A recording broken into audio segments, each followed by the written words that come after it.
ಮೊಟ್ಟ ಮೊದಲನೇದಾಗಿ ಶಿಗ್ಗಾಂವ್ ಸವಣೂರು ಜನರ ಒಂದು ತೀರ್ಪೇನಿದೆ ಅದನ್ನು ನಾವು ತೆರೆಬಾಗಿ ಒಪ್ಕೊಳ್ತೇನೆ. ಅವರ ತೀರ್ಪನ್ನು ನಾನು ಗೌರವಿಸ್ತೇನೆ, ಸ್ವೀಕಾರ ಮಾಡ್ತೀನಿ. ಕಾಂಗ್ರೆಸ್ ಅಭ್ಯರ್ಥಿ ಅಸೀರ್ ಖಾನ್ ಪಠಾಣ್ಗೆ ಅಭಿನಂದನೆಗಳನ್ನು ನಾನು ಸಲ್ಲಿಸ್ತೇನೆ. ಒಂದು ನಿಮಿಷ ಪೂರ್ತಿ ಮಾಡಿ. ಅಲ್ಲಿಯ ಜನಸ್ಪಂದನೆ ನೋಡಿದಾಗ ನಮಗೆ ಗೆಲ್ಲುವಂಥ ವಿಶ್ವಾಸ ಇತ್ತು. ಆದರೆ ವಿಪರೀತವಾಗಿರುವಂಥ ಹಣದ ಹೊಳೆಯನ್ನು 2 ದಿವಸ ಹರಿಸಿ ಇವತ್ತು ಗೆಲುವನ್ನು ಸಾಧಿಸಿಕೊಂಡಿದ್ದಾರೆ. ಅದೇನೇ ಆಗಲಿ, ಈಗ ಸರ್ಕಾರದ ಅವ್ರದ್ದೇ ಇದೆ.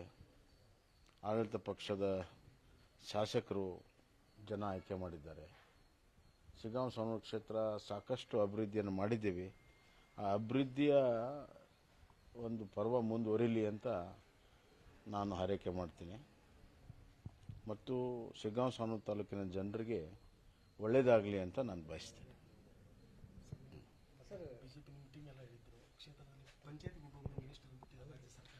ಅದೆಲ್ಲ ಗೊತ್ತಾಗಿದೆಯಲ್ಲ. ಈಗ ಸುಮಾರು 10 ಜನ ಸಚಿವರು, 40ಕ್ಕಿಂತ ಹೆಚ್ಚು MLAಗಳು, ಮಾಜಿ MLAಗಳು ಎಲ್ಲರೂ ಬಂದು ಕನಸು ಮಾಡಿದ್ದಾರೆ. ಅದಕ್ಕೆ ನೀವು ಕೂಡ ಹೇಳಿದ್ರಲ್ಲ, ಬೊಮ್ಮಾಯಿ ವರ್ಸಸ್ ಸರ್ಕಾರ ಅಂತ.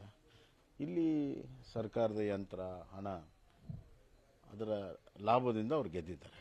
ಸರ್, ಮಹಾರಾಷ್ಟ್ರ ಮತ್ತು ಮಹಾರಾಷ್ಟ್ರದಲ್ಲಿ ಬಿಜೆಪಿ ಭರ್ಜರಿ ಇದು ಮಾಡಿದೆ ಸರ್. ಅಂದರೆ ಮಾಹಿತಿ ಮಹಾರಾಷ್ಟ್ರದಲ್ಲಿ ನಿರೀಕ್ಷೆಯಂತೆ ಬಿಜೆಪಿ ನೇತೃತ್ವದ ಮಹಾಯುತಿ ಅಬ್ಸಲ್ಯೂಟ್ ಮೆಜಾರಿಟಿಗಿಂತ ಹೆಚ್ಚು 2/3 ಮೆಜಾರಿಟಿ ಹತ್ರ ಇವತ್ತು ಗೆಲ್ತಾ ಇದೆ.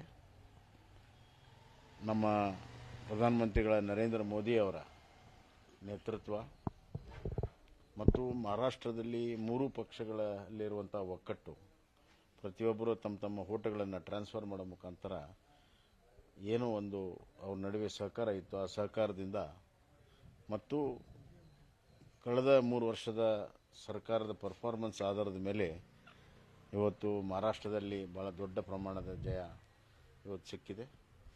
ಇದು ನರೇಂದ್ರ ಮೋದಿ ಅವರ ಲೋಕಸಭಾ ನಂತರ ನರೇಂದ್ರ ಮೋದಿ ಅವರು ಪರವಾಗಿ ಜನ ಗಟ್ಟಿಯಾಗಿ ನಿಂತಿರುವಂಥದ್ದು ಸಾಕ್ಷಿಯಾಗಿದೆ. ಮತ್ತು ವಿರೋಧ ಪಕ್ಷ ಕಾಂಗ್ರೆಸ್ಸು ಏನು ಲೋಕಸಭಾದಲ್ಲಿ ಕೆಲವು ಸೀಟುಗಳನ್ನು ಹೆಚ್ಚಿಸಿ ಬಿಗಿತಾ ಇದ್ದರು, ಅವರಿಗೆ ಅವರ ಸ್ಥಾನವನ್ನು ಮಹಾರಾಷ್ಟ್ರ ಜನ ತೋರಿಸಿದ್ದಾರೆ. ಸರ್, ಈ MP ಚುನಾವಣೆಯಲ್ಲಿ ಶಿಗ್ಗಾಂವ್ ಕ್ಷೇತ್ರದಲ್ಲಿ ಸ್ವಲ್ಪ ಕಡಿಮೆ ಅಂತರ ಬಂದಿತ್ತು ಸರ್. ಅವಾಗಲೇ ಅಲರ್ಟ್ ಆಗಿದ್ರೆ ಏನಾದರೂ ಗೆಲ್ಲುವಂಥ ಸಾಧ್ಯತೆ ಇಲ್ಲ. ಅಲರ್ಟ್ ಆಗಿ ಏನೆಲ್ಲ ಕೆಲಸ ಮಾಡಿದ್ದೀವಿ, ಆದರೆ ಇಡೀ ಸರ್ಕಾರ ಬಂತು. ಕೆಲವು ವಿಚಾರಗಳನ್ನು ನಾವು ಬೇರಂಗೆ ಹೇಳೋಕ್ಕಾಗಲ್ಲ. ಭಾಳ ದೊಡ್ಡ ಪ್ರಮಾಣದಲ್ಲಿ ಆಡಳಿತ ಯಂತ್ರ, ಮಂತ್ರಿಗಳು, ಹಣದ ದುರುಪಯೋಗ ಭಾಳ ಆಗಿದೆ. ಮತ್ತು ಸಾಮಾನ್ಯವಾಗಿ ಉಪಚುನಾವಣೆಯಲ್ಲಿ ಸರ್ಕಾರಕ್ಕೆ ಒಂದು ಅಡ್ವಾಂಟೇಜ್ ಇರ್ತದೆ. ನಾವು ಕೂಡ ಒಂದು ಕಾಲದಲ್ಲಿ 17 ಬೈ ಎಲೆಕ್ಷನಲ್ಲಿ 13 ಗೆದ್ದಿದ್ವಿ. ಇದು ಸರ್ಕಾರದ ಪರ್ಫಾರ್ಮೆನ್ಸ್ ಮೇಲೆ ಇದು ಒಂದು ಹೋಟ್ ಅಂತಲ್ಲ. ಹಿಂದೆ ನಾವು 17 ಗೆದ್ದಿದ್ವಿ, ಆ 17ರಲ್ಲಿ 13 ಗೆದ್ದಿದ್ವಿ. ತದನಂತರ ನಾವು ಸರ್ಕಾರ ಕಳ್ಕೊಂಡಿದ್ದೆ. ಹೀಗಾಗಿ ಕಾಂಗ್ರೆಸ್ ಪಕ್ಷ ತಮ್ಮ 1.5 ವರ್ಷ ಆಡಳಿತಕ್ಕೆ ಸರ್ಟಿಫಿಕೇಟ್ ಅಂತ ತಿಳ್ಕೊಳ್ಳೋ ಅವಶ್ಯಕತೆ ಇಲ್ಲ.